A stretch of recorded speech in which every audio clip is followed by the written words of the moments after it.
Actually, our today's question is to derive expression for linear velocity or means a tangential velocity in UCM. किंवा आपला दुसरा तोच question और show that V equal to R into omega असा आहे.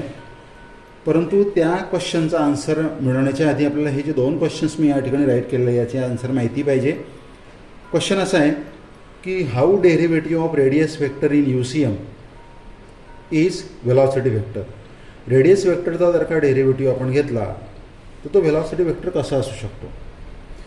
परत दुसरा क्वेश्चन त्याला ससंगत ॲनालॉगस किंवा थोडा वेगळा, how change in radius vector is displacement specially linear displacement.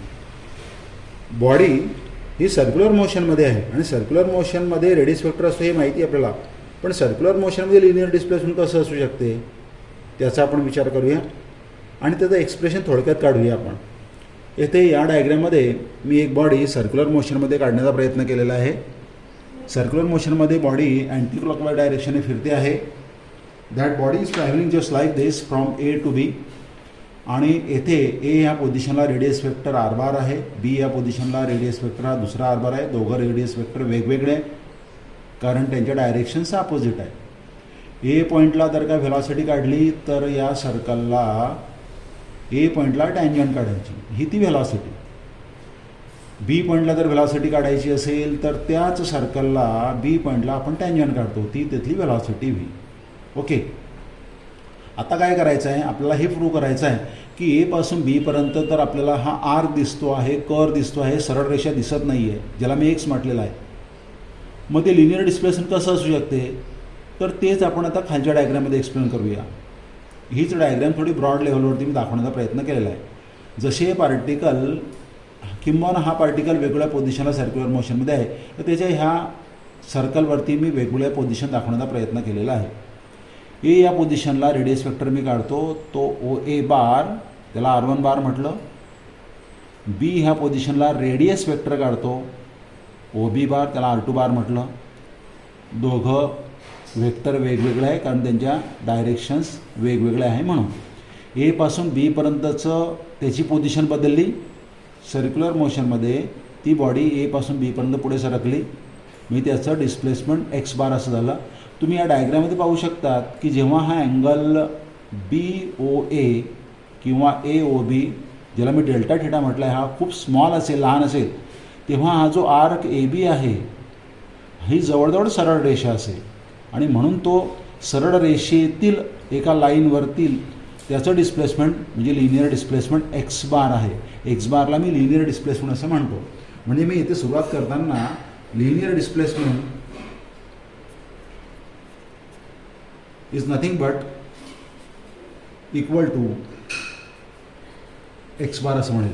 Now you will came to know that how the body in circular motion is also possess linear displacement from A to B because that line seems to be very small from A to B because this angle is very small and this angle is none other than angular displacement.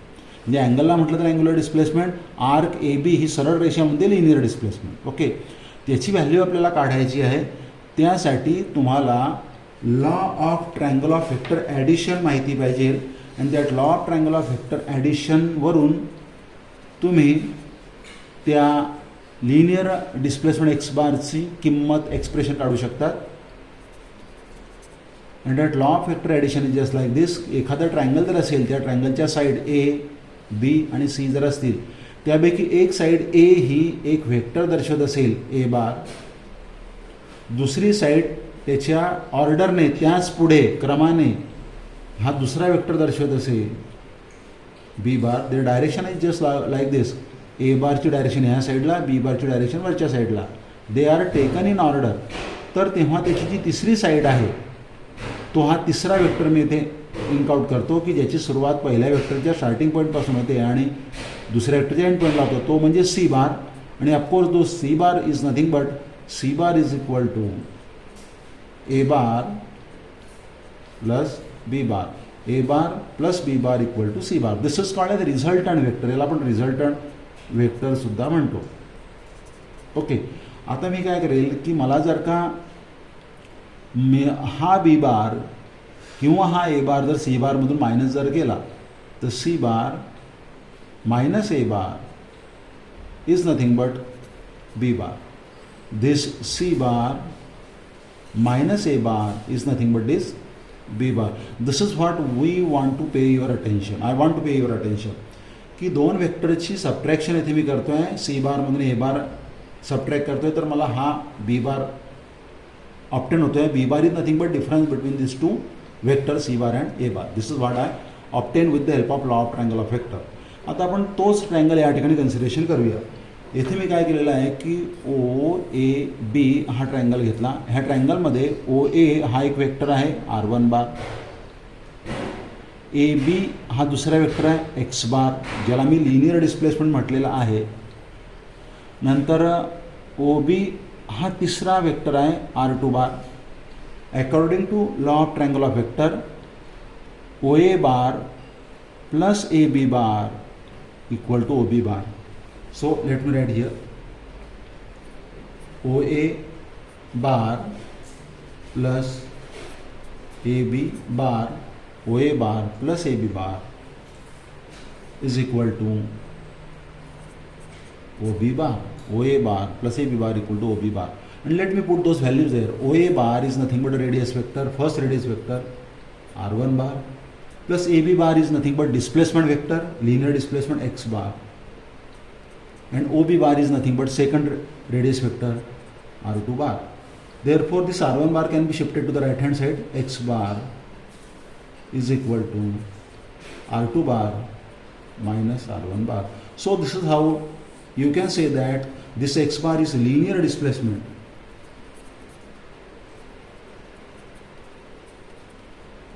This x bar linear displacement equal to difference between the second radius vector and the first radius vector. याच्यामध्ये difference means change in radius vector.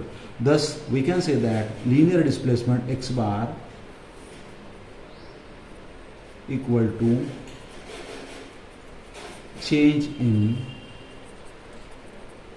radius vector. This is quite useful for CET examination. This is how one can obtain how change in radius vector is displacement. आता हा जो x bar आहे, तर that is the difference between two radius vector. That you can assume that x bar ला मी change in radius vector means dr bar सुद्धा म्हणू शकतो. dr bar is equal to r2 bar minus r1 bar. Once again, the change in radius vector is nothing but displacement vector dr bar, or you may say x bar. x bar किंवा dr bar हा एकच आहे. आणि जर का तुम्ही दुसऱ्या पहिल्या प्रश्नाचं उत्तर काढत असाल की how derivative of radius vector in UCM is velocity vector, तर त्याच्या पुढे मी कन्सिडरेशन करेल की जर त्याला ए पासून बी पर्यंत जाण्यासाठी टी एवढा टाईम लागत असेल आणि तो टाईम जर का शॉर्ट टाईम असेल तर मी त्याला dt असं म्हणतो. दिस इज शॉर्ट टाईम dt. आणि तेथून तेथून जाण्यासाठी हा जो एक्स बार मी येथे रिप्रेझेंट केलेला आहे, तर एक्स बारला मी dr बार सुद्धा म्हणतो. X bar is nothing but equal to dr bar. So whenever you are trying to say that velocity equal to displacement upon time, then velocity is v bar, linear velocity, because I am going to take the displacement which is linear displacement x bar upon time t असे लिहा, और velocity v bar is equal to x bar. x bar is nothing but dr bar upon time. Rather than taking time t, I would like to take time dt. So this is how one can say that velocity, especially linear velocity, is d by dt of r bar, derivative of radius vector with respect to time. Thus one can show that how derivative of radius vector in UCM is velocity vector, or how change in radius vector is nothing but displacement vector. See you next time.